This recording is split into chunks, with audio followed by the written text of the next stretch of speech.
اللہ اس دعا کو رد نہیں کرتے۔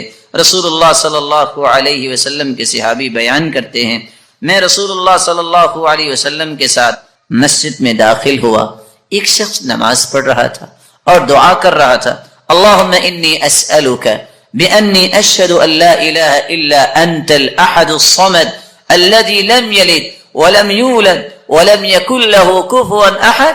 ان الفاظ کے ساتھ اس نے دعا کی تو اللہ کے رسول صلی اللہ علیہ وسلم فرمانے لگے، والذی نفسی بیدہ لقد سألہ باسمہ الاعظم الذي اذا سئل به اعطى واذا دعی به اجاب۔ اس ذات کی قسم جس کے ہاتھ میں میری جان ہے، اس شخص نے اسم اعظم کے ساتھ دعا کی، اور جو ان کلمات کے ساتھ دعا کرتا ہے، جو بھی سوال کرتا ہے، اللہ رب العزت اسے عطا کر دیتے ہیں۔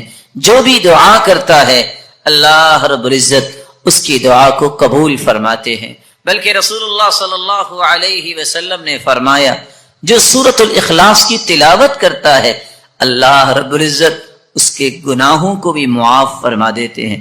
ایک مرتبہ نہیں، آپ نے 3 مرتبہ فرمایا قل یا ایھا الکافرون فقال قد برئ من الشرک۔ ایک آدمی کو قل یا ایھا الکافرون پڑھتے سنا، آپ نے فرمایا یہ شرک سے بری ہو گیا۔ دوسرے شخص کو سنا، وہ قل هو اللہ احد پڑھ رہا تھا، فقال غفر له، اللہ رب العزت نے اس کے گناہوں کو معاف کر دیا ہے۔ ان کلمات کو تلاش کرو جو کلمات اللہ کے رسول نے سکھائے ہیں، جن کو اسم اعظم کہتے ہیں۔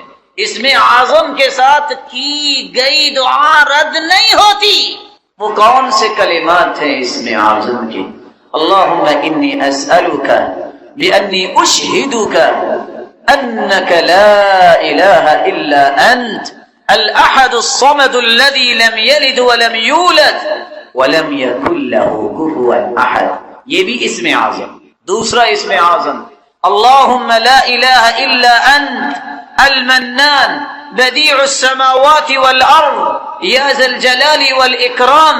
یہ بھی اسم اعظم، پہلی ابو داؤد کی روایت اور یہ جامع ترمذی کی۔ اور تیسرا اسم اعظم، اللہم انی اسألک بأن لک الحمد لا الہ الا انت وحدک لا شریک لک المنان بدیع السماوات والارض ذو الجلال والاکرام۔ یہ بھی اسم اعظم، یہ سنن ابن ماجہ کی روایت۔ اور سب سے آسان اگر یاد نہیں ہو رہا، وَإِلَٰهُكُمْ إِلَٰهٌ وَاحِدٌ لَا إِلَٰهَ إِلَّا هُوَ الرَّحْمَٰنُ الرَّحِيمُ۔ یہ بھی اسم اعظم۔ اگر آپ کو یہ بھی مشکل لگتا ہے، الف لام میم اللہ لا الہ الا هو الحی القیوم، ان 5 اسم اعظم میں سے کوئی کلمات ضرور اختیار کریں۔ اس کے بعد پھر رسول اللہ صلی اللہ علیہ وسلم پہ درود بھیجیں، اور درود بھیجنے کے بعد سب سے پہلے اپنے لیے دعا کریں۔ دعا کرتے وقت ایک بات کو 3 مرتبہ ضرور کہیں۔ آپ صلی اللہ علیہ وسلم کا طریقہ تھا، كان اذا دعا دعا ثلاثا واذا تكلم تكلم ثلاثا۔ جب بھی آپ دعا کرتے تو 3 مرتبہ دعا کرتے، اور دعا میں زور پیدا کریں۔ یہ نہ کہیں اللہ اگر تو چاہتا ہے تو دے دے، نہیں، انه لا مستکرہ، اللہ کے فیصلوں کو روکنے والا ہے۔ یہ کہو کہ اللہ مجھے دے، کثرت سے یہ بات کہیں، آپ اپنے رب سے مانگ رہے ہیں۔ زندگی کے کٹھن حالات میں اگر 3 کلمات آپ کو نہ بھولیں تو تمہارا رب تمہیں نہیں بھولے گا۔ حسبی اللہ و نعم الوکیل، حسبی اللہ و نعم الوکیل، یا حی یا قیوم برحمتک استغیث، استغفر اللہ، چھوٹا سا کلمہ ہے، استغفر اللہ۔ من لازم الاستغفار جعل الله له من كل هم فرجا ومن كل ضيق مخرجا ورزقه من حيث لا يحتسب۔ استغفر اللہ چھوٹا سا کلمہ ہے، جو یہ کہہ دیتا ہے اللہ سختیوں سے نکلنے کا راستہ بنا دیتے ہیں، ہر مشکل کو آسانی میں بدل دیتے ہیں، اور وہاں سے اللہ عطا کرتے ہیں جہاں انسان نے کبھی سوچا نہیں ہوتا۔ میں اتفاق سے کراچی درس پہ گیا، جو ہی ہم گاڑی سے اترے، حالات بھی کراچی کے ویسے ہی ہیں، اللہ تعالیٰ مہربانی فرمائے، تو ایک شخص کہتا ہے مولانا میں آپ کے ساتھ جانا چاہتا ہوں۔ ساتھی پریشان ہوئے کہ یہ کون ہے جو کہہ رہا ہے، کہتا ہے بس 2 منٹ مجھے دیجیے۔ یہ میرے استغفار کی گاڑی ہے۔ کیا مطلب؟ کہتے یہ میرے استغفار کی گاڑی ہے۔ میں نے کہا میں سمجھا نہیں۔ کہا میں نے درس سنا تھا استغفار پہ، میں نے 25,000 جمع کیا تھا کہ کوئی کام کروں گا، جس کو میں نے دیا وہ لے کے بھاگ گیا۔ میں نے وضو کیا اور مسجد میں بیٹھ گیا، میں نے استغفار شروع کر دیا، میں نے 1000 مرتبہ استغفار کیا۔ اچانک سے ایک شخص آیا، کہتا تم کہاں تھے؟ میں تمہیں ڈھونڈ رہا تھا، بیٹھو میرے ساتھ۔ مجھے گاڑی پہ بٹھا کے لے گیا اور میرے نام کی گاڑی نکلوا کے کہتا ہے پیسے بعد میں دیتے رہنا۔ کہتا ہے 6 مہینے ہو گئے ہیں گاڑی میرے پاس ہے، مجھے یہ بھی پتہ نہیں وہ بندہ کون ہے۔ تو یہ میرے رب نے میرے استغفار کی مجھے گاڑی دی۔ رسول اکرم صلی اللہ علیہ وآلہ وسلم جو ہم سب کے لیے نمونہ ہیں، اللہ عز و جلال نے اس ہستی کو ذات کے اعتبار سے بھی بے مثال بنایا، آدم سے لے کر آج تک، اور قیامت تک آنے والی انسانیت میں ایسی ہستی نہ آئی ہے نہ قیامت تک آئے گی۔ جس طرح وہ مخلوق میں سے ذات کے اعتبار سے بے مثال ہے، اسی طرح صفات کے اعتبار سے بھی بے مثال ہے۔ آپ کی ایک صفت یہ بھی ہے، کان النبی اشد حیاء من العذراء فی خدرها، اللہ کے پیارے پیغمبر پردہ نشی کمواری عورتوں سے بھی زیادہ حیا کیا کرتے۔ وکان اذا رأى شيئا يكرهه عرفناه في وجهه، صحابی کہتے ہیں کہ اگر وہ کسی چیز کو ناپسند کرتے تو ہم آپ کے چہرے مبارک سے پہچان لیتے کہ آپ کو پسند نہیں آئے۔ آپ صلی اللہ علیہ وسلم ایسے کوئی الفاظ نہیں بولا کرتے، اس لیے نہیں بولا کرتے تھے کہ حیا ایک ایسی عظیم نعمت اللہ نے عطا کی تھی، اور جس کو اللہ عطا کر دیتا ہے وہ ہر قسم کی برائیوں سے اپنے آپ کو بچا لیتا ہے، تو وہ تو ذات ہی معصوم تھی، اس سے بڑی ذات تو اللہ نے پیدا ہی نہیں۔ رسول اکرم صلی اللہ علیہ وسلم نے فرمایا حیات اللہ عز و جلال نے اپنی صفت بھی بیان کی ہے، ان ربکم حیی کریم یستحیی من عبده اذا رفع یدیہ الیہ ان یردہما صفرا خائبتین۔ لوگوں جب انسان گناہ کر کے ہاتھ اٹھا لیتا ہے، گناہ اس نے کیے ہیں، اللہ کو حیا آ رہی ہوتی ہے کہ میرا بندہ اب سچی توبہ لے کے آئے گیا ہے تو میں اس کے ہاتھوں کو خالی واپس لوٹا۔ یہ اللہ کی بھی صفت ہے حیا کرنا، اللہ بھی پردہ پوشی کرتا ہے۔ من ستر مسلما سترہ اللہ یوم القیامہ، کسی کی ذاتی اگر غلطی ہو اس پہ پردہ پوشی کو کرتا ہے تو قیامت کا دن ہوگا یجعلہ اللہ تحت کنفہ، اللہ چھپا کے اس سے پوچھیں گے، کوئی نہیں دیکھ رہا ہوگا، میرے بندے یہ تو نے گناہ کیا؟ نعم یا رب کیا۔ اظلمک عبدی، میرے فرشتوں نے کوئی غلط تو نہیں لکھا؟ نہیں یا رب۔ لا یا رب، نہیں میرے مالک۔ اللہ فرمائیں گے تو نے ایک کام کیا دنیا میں، تیرے اندر حیا تھی، تو نے لوگوں کی ذاتی غلطیوں پہ پردہ ڈالا، چپکے سے جنت چلے جاؤ کوئی نہیں دیکھ رہا۔ اللہ تعالیٰ یہ صلاحیت مسلمانوں کو عطا۔ چھوٹی سی آخری بات کر کے بات مکمل کروں گا۔ میں اور آپ اپنے اندر حیا کیسے پیدا کر سکتے ہیں؟ یہ بڑا مہم سوال ہے کہ حیا کی اتنی عظمت تو ہے لیکن میں پیدا کیسے کر سکتا ہوں؟ اس کا پہلا طریقہ یہ ہے، جتنا ایمان مضبوط ہوگا اتنا حیا مضبوط۔ حدیث آپ نے سن لی ہے، حیا اور ایمان اکٹھے آئے ہیں، حیا چلا جائے تو ایمان بھی چلا جائے۔ اپنے ایمان کو مضبوط کیجیے، اور ایمان مضبوط ہوتا ہے قرآن و حدیث پڑھنے سے۔ دوسرا طریقہ جسے آپ اپنے اندر حیا پیدا کر سکتے ہیں، استشعار مراقبۃ اللہ سبحانہ وتعالی، اللہ عز و جلال کی مراقبت کا احساس کرنا۔ میں جہاں بھی چلا جاؤں گا میرا رب تو دیکھ، میں جہاں بھی چلا جاؤں میرا رب تو دیکھ رہا ہے۔ اللہ عز و جلال کی یہ مراقبت کا احساس جب انسان کو ہو جاتا ہے تو پھر انسان اپنے اندر حیا پیدا کرے۔ قرآن مجید کے اندر اللہ عز و جلال نے العلیم 130 مرتبہ اس کلمے کو وارد کیا۔ العلیم کا مطلب یہ اللہ کی صفت ہے، وہ جانتا ہے۔ اللہ عز و جلال نے 130 مرتبہ اس کا تذکرہ کیا۔ رسول اللہ صلی اللہ علیہ وسلم نے سورۃ الفاتحہ کے بارے میں کتنی خوبصورت باتیں بیان کی۔ سب سے پہلی بات، رسول اللہ صلی اللہ علیہ وسلم نے فرمایا والذی نفسی بیدی، قسم ہے اس ذات کی جس کے ہاتھ میں میری جان ہے، ما انزل فی التوراہ ولا فی الانجیل ولا فی الزبور ولا فی الفرقان مثلها، یعنی القرآن، وإنها لسبع من المثانی والقرآن العظیم الذي اعطیته۔ اللہ تعالیٰ نے آسمانی اور الہامی کتابوں میں سے نہ تو تورات میں ایسی صورت نازل کی، نہ انجیل میں ایسی صورت نازل کی، نہ ہی زبور میں ایسی کوئی صورت نازل کی، اور نہ ہی قرآن مجید میں ایسی صورت ہے جیسی اللہ تعالیٰ نے سورۃ الفاتحہ کو نازل کر کے اپنی مخلوق پر انعام کیا ہے۔ یہ 7 آیتیں بار بار پڑھی جانے والی ہیں، یہ ام القرآن بھی ہے، قرآن مجید کی ماں کا درجہ اس کو دیا گیا، ام الکتاب بھی ہے، یہ کتاب کی، کتاب اللہ کی ماں کا درجہ دیا گیا اس کو۔ رسول اللہ صلی اللہ علیہ وسلم نے ایک دوسری روایت میں فرمایا کہ سورۃ الفاتحہ یہ ایک بے مثال نور ہے، ایک ایسی روشنی ہے۔ سیدنا عبداللہ ابن عباس رضی اللہ تعالی عنہ بیان کرتے ہیں، بینما جبریل قاعد عند النبی صلی اللہ علیہ وسلم سمع نقیضا من فوقه فرفع رأسه فقال، رسول اللہ صلی اللہ علیہ وسلم کے پاس جبریل امین تشریف فرما تھے، اچانک سے ایک آواز آئی، رسول اللہ صلی اللہ علیہ وسلم نے اپنا سر مبارک اٹھایا اور پوچھا یہ آواز کیسی ہے؟ تو جبریل امین نے جواب دیا، هذا باب من السماء فتح اليوم لم يفتح قط الا اليوم، آسمان کا یہ وہ دروازہ کھلا ہے جو آج تک نہیں کھلا تھا۔ فنزل منه ملک، اور اس دروازے سے ایک فرشتہ زمین کی طرف اترا ہے، فقال هذا ملک نزل الى الارض لم ينزل قط، پہلے نہیں اتارا گیا یہ فرشتہ الا اليوم، آج ہی اس کو اترنے کا حکم دیا گیا۔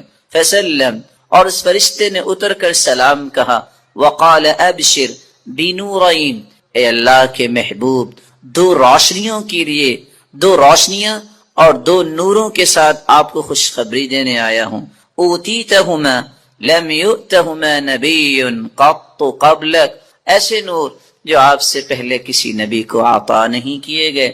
فاتحۃ الکتاب ایک سورۃ الفاتحہ ہے، وخواتیم سورۃ البقرہ، اور سورۃ البقرہ کی آخری آیات ہیں۔ لن تقرأ بحرف منہما الا اعطیت، سورۃ البقرہ کی آخری آیتیں اور سورۃ الفاتحہ کا کوئی بھی حرف آپ پڑھیں تو اللہ رب العزت اس ایک ایک حرف کے بدلے عطائیں کرتے ہیں۔ اور یہ روایت صحیح طرف، بلکہ رسول اللہ صلی اللہ علیہ وسلم نے اس سورت کی عظمت کو بیان کرتے ہوئے صحابہ کرام کو کتنی خوبصورت بات سمجھائی۔ صحیح بخاری کا وہ واقعہ کتنا مشہور ہے کہ جب صحابہ کرام بنی سلیم کے قبیلے میں پہنچے، جب پتہ چلا، ایک آنے والی عورت نے بتایا کہ ہمارے قبیلے کے سردار کو بچھو نے کاٹ لیا ہے، کیا آپ کے پاس کوئی ایسا شخص ہے جو شخص دم کر سکتا ہو؟ تو رسول اللہ صلی اللہ علیہ وسلم کے ایک صحابی جنہوں نے صرف سورۃ الفاتحہ تلاوت کی اور اس کو دم کر دیا، رسول اللہ صلی اللہ علیہ وسلم کے اس صحابی نے اس سورۃ الفاتحہ کو پڑھنے کے بعد جب دم کیا تو وہ شخص ایسی شفا کی طرف چلا گیا، وَكَأَنَّمَا نُشِطَ مِنْ عِقَالٍ، جیسے کوئی گرہ باندھی ہو کھول دی جائے۔ رسول اللہ صلی اللہ علیہ وسلم کے صحابہ نے کہا جب تک اللہ کے رسول سے بات نہ ہو جائے تو یہ انہوں نے جو 30 بکریاں بطور عوض اس کے دیا ہے، ہم اس وقت تک کوئی بات نہیں کریں گے۔ جب رسول اللہ صلی اللہ علیہ وسلم کو یہ بات پہنچی، آپ نے فرمایا وَمَا كَانَ يُدْرِي أَنَّهَا رُقْيَةٌ اقْسِمُوا وَاضْرِبُوا لِي بِسَهْمٍ، آپ کو پتہ نہیں اللہ تعالیٰ نے اس سورت کو شفا بنا کے، اس سورت کو دم بنا کے نازل کیا ہے۔ اور یہی بات ابن القیم رحمۃ اللہ علیہ نقل کرتے ہیں کہ میں نے کتنے سفر کیے اور جب بھی میں بیمار ہوا تو میں نے اللہ کے پیارے پیغمبر کی اس بات پہ یقین کر کے دوائی نہیں لی بلکہ سورۃ الفاتحہ پڑھتا اور میں دم کر لیتا اپنے آپ کو، اللہ رب العزت مجھے شفا یاب کر دیتے۔ سورۃ الفاتحہ یہ عظیم ترین سورت ہے۔ رسول اللہ صلی اللہ علیہ وسلم کے صحابی سیدنا ابو سعید بن معلی بیان کرتے ہیں، مر بی النبی صلی اللہ علیہ وسلم وانا اصلی، اللہ کے رسول صلی اللہ علیہ وسلم میرے پاس سے گزرے، میں نماز پڑھ رہا تھا، مجھے انہوں نے آواز دی، میں نے سلام پھیرا اور سلام پھیرنے کے بعد اللہ کے رسول صلی اللہ علیہ وسلم کی خدمت اقدس میں حاضر ہوا۔ آپ نے فرمایا میں نے آپ کو آواز دی، الم یقل اللہ یا ایھا الذین آمنوا استجیبوا للہ وللرسول، آپ نے اللہ کا یہ کلام نہیں سنا کہ جب اللہ اور اس کے رسول کی بات ہو تو اس بات کو فوراً مانو، لبیک کہو۔ کہا اللہ کے رسول صلی اللہ علیہ وسلم میں نماز پڑھ رہا تھا، پھر اللہ کے رسول صلی اللہ علیہ وسلم نے فرمایا الا اعلمك اعظم سورۃ فی القرآن قبل ان اخرج، کیا میں تمہیں قرآن مجید کی سب سے عظیم سورت نہ سکھا دوں اس سے پہلے کہ تم مسجد سے نکل جاؤ، اپنے گھر کو لوٹ جاؤ؟ میں نے کہا کیوں نہیں؟ تو رسول اللہ صلی اللہ علیہ وسلم نے جو سورت سکھائی، جو قرآن مجید کی عظیم ترین سورت ہے، وہ سورۃ الفاتحہ کی تعلیم دی۔ یہی وجہ ہے رسول اللہ صلی اللہ علیہ وسلم نے یہ فیصلہ سنا دیا، کاش اس فیصلے کو بھی امت مان لے۔ لا صلاۃ لمن لم یقرأ بفاتحۃ الکتاب، جو شخص نماز کے اندر سورۃ الفاتحہ نہیں پڑھتا اس کی نماز نہیں ہوتی، جیسا کہ صحیح بخاری کی روایت ہے۔ اور صحابی تو بیان کرتے ہیں، عبادہ بن صامت رضی اللہ تعالی عنہ، کہ فجر کی نماز ہم نے پڑھی اللہ کے رسول صلی اللہ علیہ وسلم کے پیچھے، جب رسول اللہ صلی اللہ علیہ وسلم قرآن کی تلاوت کر رہے تھے، فثقلت علیہ القراءۃ، قرات آپ پہ بوجھل ہوئی۔ رسول اللہ صلی اللہ علیہ وسلم نے سلام پھیرا اور سوال کیا، لعلکم تقرؤون خلف امامکم، کیا تم امام کے پیچھے بھی پڑھتے ہو؟ تو صحابہ کرام نے کہا جی ہاں۔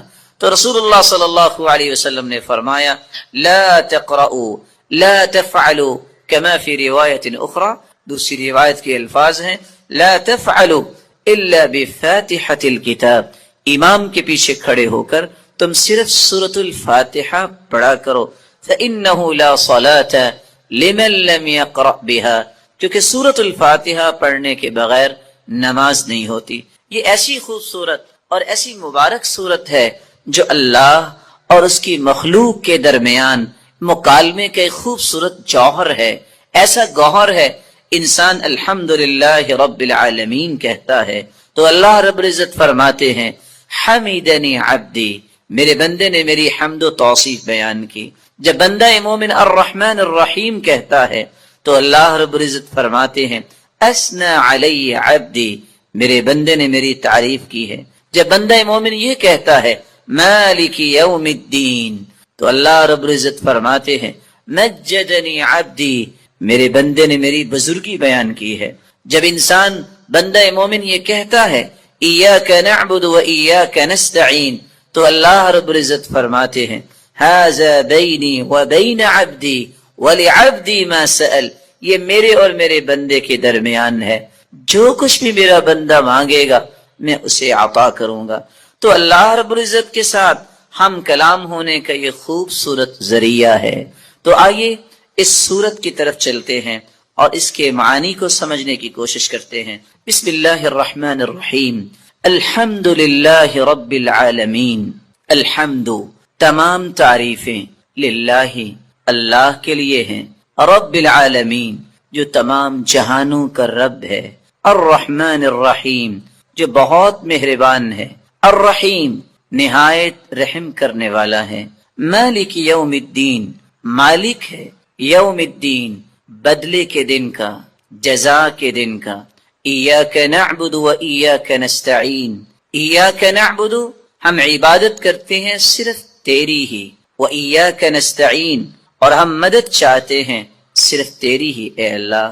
اہدنا الصراط المستقیم، ہدایت دے ہمیں، الصراط المستقیم، سیدھے راستے کی، صراط الذین انعمت علیہم، راستہ ان کا جن پر تو نے انعام کیا، غیر المغضوب علیہم، نہ کہ ان کا راستہ جن پر غضب کیا گیا، ولا الضالین، اور نہ ان کا راستہ جو گمراہ ہوئے۔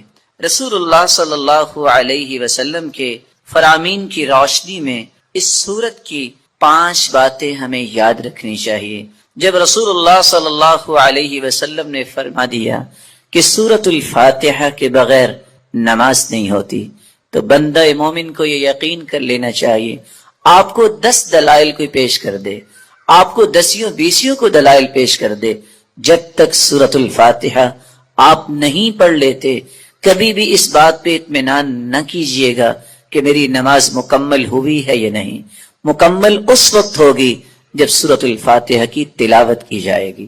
رسول اللہ صلی اللہ علیہ وسلم کے فرامین کی روشنی میں دوسرا پیغام میرے اور آپ کے لیے یہ ہے کہ یہ سورت شفا ہے، یہ سورت دم ہے، اپنے آپ کو بھی اور اپنی اولاد کو بھی دم کیا کرے، اور اس کے لیے سورت الفاتحہ سے بڑھ کر کوئی نسخہ کیمیا، کوئی تریاق نہیں۔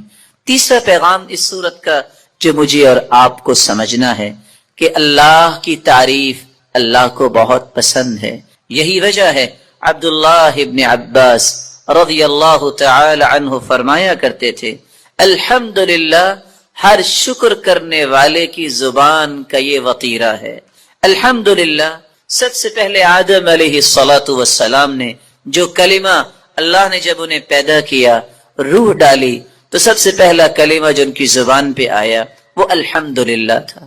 نوح علیہ السلام نے بھی کہا فَقُلِ الْحَمْدُ لِلَّهِ الَّذِي نَجَّانَا مِنَ الْقَوْمِ الظَّالِمِينَ، اور ابراہیم علیہ السلام نے بھی یہی کہا الحمدللہ الذی وہب لی علی الکبر اسماعیل و اسحاق، اور داود اور سلیمان علیہم السلام کے قصے میں بھی یہی بات ملتی ہے، وقال الحمدللہ الذی فضلنا علی کثیر من عباده المؤمنین، اور اللہ رب العزت نے اپنے پیغمبر سے بھی مخاطب ہو کر فرمایا وقل الحمد للہ الذی لم يتخذ ولدا، اور اللہ رب العزت نے قرآن مجید میں اس بات کا تذکرہ کیا کہ جنتیوں کی زبان پہ بھی اگر کوئی بات ہوگی تو وہ یہی ہوگی الحمد للہ الذی اذهب عنا الحزن، اور وآخر دعواہم ان الحمد للہ رب العالمین۔ تو آئیے اس صدقے کی چند تفصیلات، میرا صدقے سے مراد کیا ہے، ہمیں اس مبارک مہینے میں بلکہ 12 مہینوں میں ان تمام صدقات کے پہلوؤں کو اختیار کرنا چاہیے۔ اس سے قبل کہ میں تقسیمات آپ کے سامنے رکھوں، صدقے کے بارے میں گنتی کی 3 چیزیں، پوری کائنات کی صداقت جمع ہو جائے۔ کیا رسول اللہ صلی اللہ علیہ وسلم کی ایک بات کی صداقت کا مقابلہ ہو سکتا ہے؟ نہیں ہو سکتا۔ تو پھر اگر اللہ کے رسول صلی اللہ علیہ وسلم کسی بات پہ قسم اٹھا لیں، کوئی بات رہ گئی؟ آپ نے قسم اٹھائی، سلاسن اقسم علیہن، لوگوں میں 3 چیزوں پہ قسم اٹھاتا ہوں۔ پہلی چیز، ما نقصت صدقۃ من مال، میں قسم اٹھاتا ہوں جو شخص صدقہ کرتا ہے اللہ کی قسم اس کا مال کم نہیں ہوتا، بڑھتا ہے، شک کی گنجائش ہے۔ دوسری بات، میں اس بات پہ قسم اٹھاتا ہوں وَمَا تَوَاضَ عَبْدٌ لِلَّهِ إِلَّا رَفَعَهُ اللَّهُ، اور دوسری روایت کے الفاظ یہ بھی ہے وَلَا عَفَى رَجُلٌ عَن مَظْلَمَةٍ ظُلِمَهَا إِلَّا زَادَهُ اللَّهُ عِزًّا، اللہ کی قسم جس کے ساتھ زیادتی ہو اگر وہ معاف کر دے، اور دوسرے لفظ اگر کوئی تواضع اختیار کرے تو وہ گرتا نہیں، اللہ اس سے اور عزتوں سے نوازتے ہیں۔ تیسری بات، وَلَا فَتَحَ رَجُلٌ عَلَى نَفْسِهِ بَابَ مَسْأَلَةٍ إِلَّا فَتَحَ اللَّهُ عَلَيْهِ بَابَ فَقْرٍ، جو کشکول گدائی لوگوں کے سامنے کرتا ہے، اپنی ضروریات کا رخ اللہ کی طرف نہیں کرتا، اللہ کی قسم اللہ اس پہ فقیری کے اور دروازے کھول دیتے ہیں۔ ایک بات یاد رکھنے والی ہے، جس شخص کے ذہن میں یہ بات ہے کہ صدقہ کرنے سے مال ختم ہوگا، اس حدیث کی روشنی میں اللہ کے رسول نے قسم اٹھائی ہے اس کا مال کم نہیں ہوتا، زیادہ ہوتا ہے۔ دوسری بات، دنیا میں اگر مقابلہ ہو تو کون جیتتا ہے؟ جس کے پاس مال زیادہ ہے۔ ایسا ہی ہے، اگر اللہ رب العزت فرمائے میرے بندے آؤ مجھ سے مقابلہ کرو، انفق علیک، تم میری راہ میں خرچ کرو میں تجھ پہ خرچ کروں گا، کون جیتے گا؟ جواب دیجیے، حدیث قدسی، یا ابن آدم انفق علیک، تم میری راہ میں خرچ کرو میں تجھ پہ کروں گا۔ مقابلہ خالق مخلوق کا، کون جیتے گا؟ کوئی اللہ کو ہرا سکتا ہے؟ اس لیے رسول اللہ صلی اللہ علیہ وسلم نے بلال سے کہا تھا، بلال انفق ولا تخشى من ذی العرش اقلالا، خرچ کرو، اللہ کے خزانوں کے ختم ہونے کا خوف نہ کھاؤ، اللہ کے خزانے اتنے ہیں، حدیث قدسی ہے، لو ان اولکم وآخرکم وانسکم وجنکم قاموا فی صعید واحد، اگر آدم علیہ السلام سے لے کے قیامت تک آنے والے جن انسان ایک ہی میدان میں کھڑے ہو جائیں، ہر اپنی خواہش اللہ کے سامنے پیش کریں، اللہ سب کی خواہشوں کو پورا کر دے، تو اللہ رب العزت فرماتے ہیں میں نقص من ملکی شیئا، میری بادشاہی میرے خزانوں میں اتنی بھی کمی نہیں آئے گی جتنا تم سوئی سمندر میں ڈالتے ہو تو جب نکالو تو پانی کتنا آتا ہے، اتنا بھی میری بادشاہی اور خزانوں میں کمی نہیں آتی۔ تو رب کے ساتھ مقابلہ اور رب کے ساتھ اس پروجیکٹ کو قبول کرنے والا کبھی خسارہ نہیں اٹھاتا۔ تیسری بات، آج دنیا میں انسان جس کی چاہے منت کر لے کہ تم میرے لیے دعا کرو، کوئی شورٹی دے سکتا ہے کہ اس کی دعا قبول ہوگی؟ نہیں، اللہ جانتا ہے۔ لیکن نورانی فرشتے ایسی مخلوق ہیں جو دعا کریں تو اللہ رد نہیں کرتے، اور اس کا راز کیا ہے؟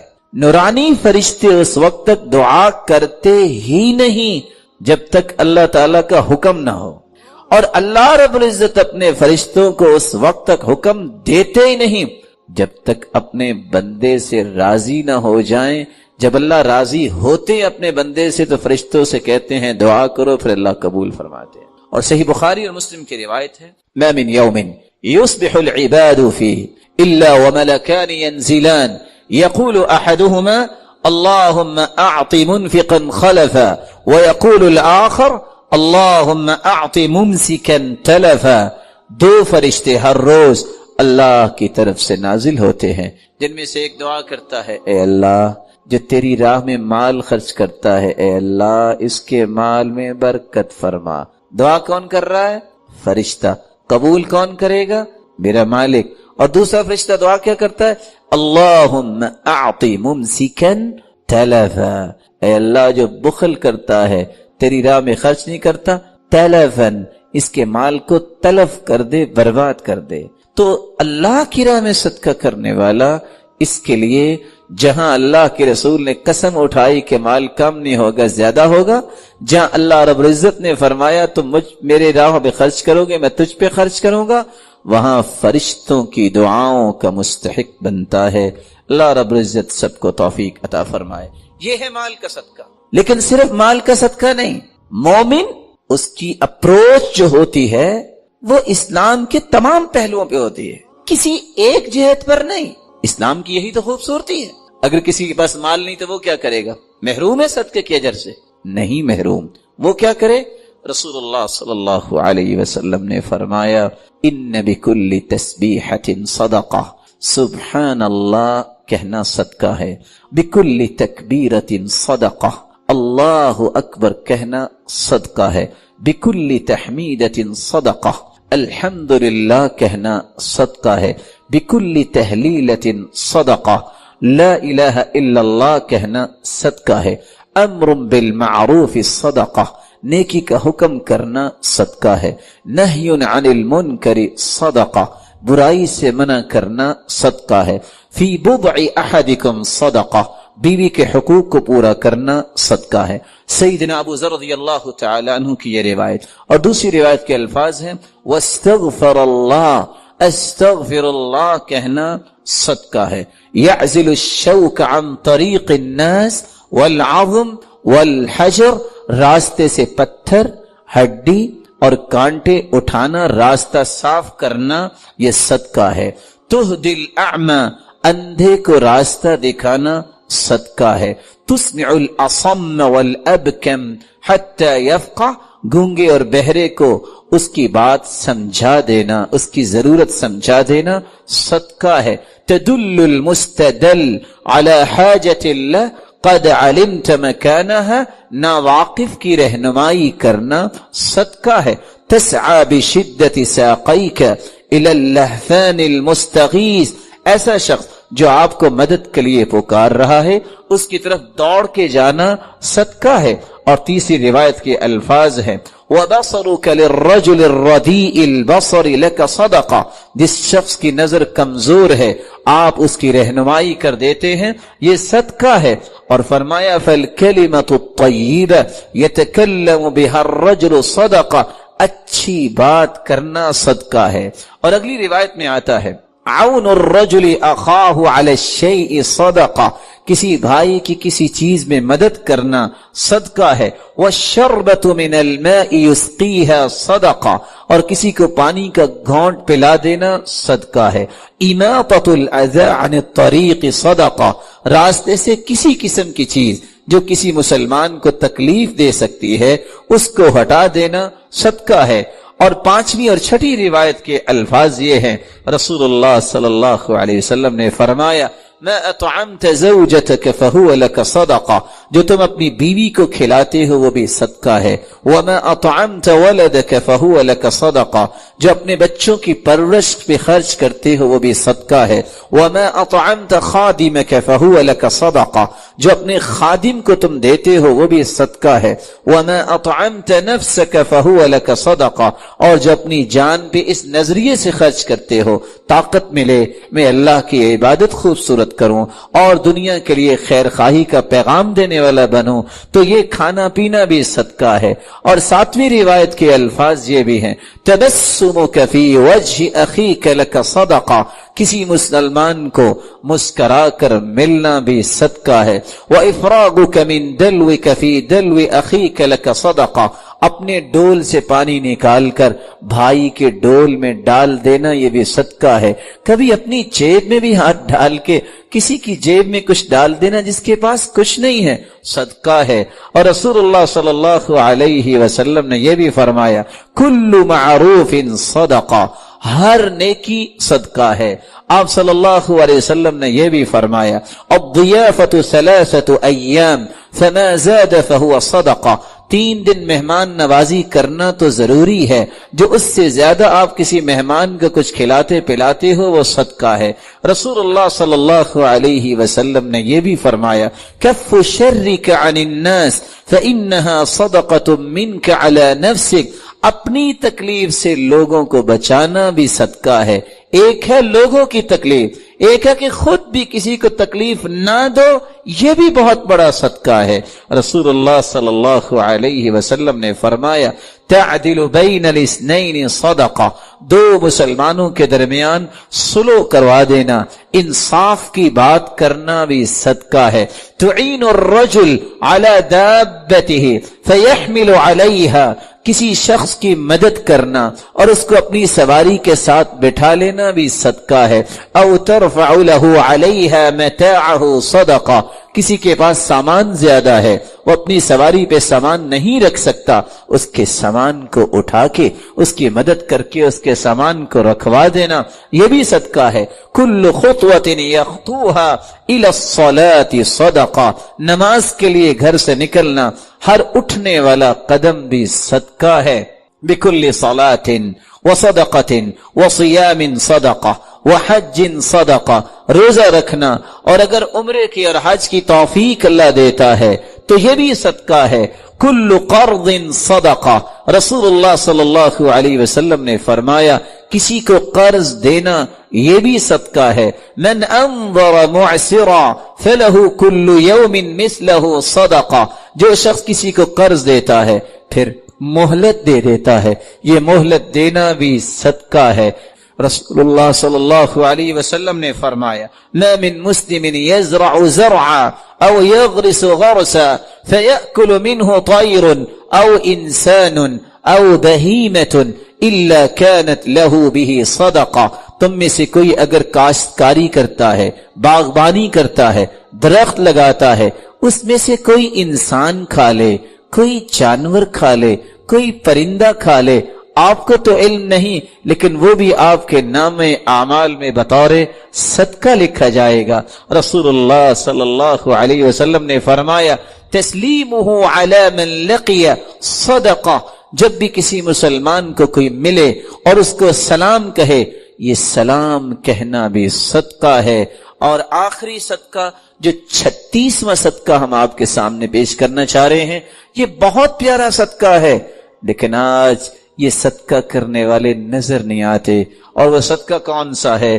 كان علبة بن زید بن حارثة رجلا من اصحاب النبي صلى الله عليه وسلم، علبة بن زید بن حارثة رضی اللہ تعالی عنہ صحابہ میں سے ایک صحابی تھے۔ وقد حض على الصدقہ، فلما حض على الصدقہ، جب اللہ کے رسول صلی اللہ علیہ وسلم نے صدقے پر ترغیب دلائی صحابہ کو، سب نے صدقہ دیا۔ یہ صحابی آ کے کہتے ہیں یا رسول اللہ صلی اللہ علیہ وسلم انہو لیس عندی ما اتصدق بہ، اللہ کے رسول میرے پاس مال نہیں، جس کا میں صدقہ کروں، لیکن میں بھی کچھ صدقہ کرنا چاہتا ہوں۔ فرمایا مال نہیں تو کیسا صدقہ کرنا چاہتے ہو؟